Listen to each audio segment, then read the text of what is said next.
એને રૂબરૂ બની જજો, ભલે જેલમાં જવાનું થાય, બરોબર છે. એક વાર નહીં 17 વાર મારીશું ફરીથી. જે આ મંદિરનો વિરોધ કરશે એમને, એટલે છે ને ભાઈ પાછા વળી જજો.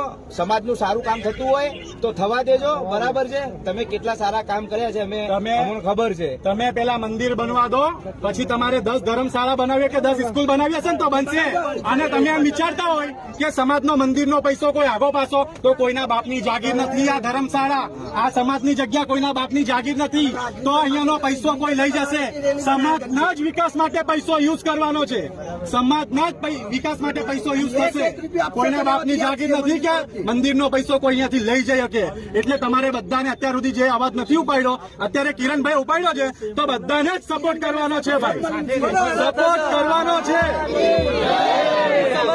લોકો જે વિરોધ કરે એવા લોકોને જવાબ આપીએ, એટલે અમુક લોકો એવું કે આ ગુંડાગીરી કરે, તમે બેફિકર કોમેન્ટમાં મેસેજ લખો. કાયદેસર પણ જે આડા હાલ છે ને ભાઈ, આડા હેડ છે, એમને સીધા કરવા માટે દાદાગીરી 100% વાપરીશું.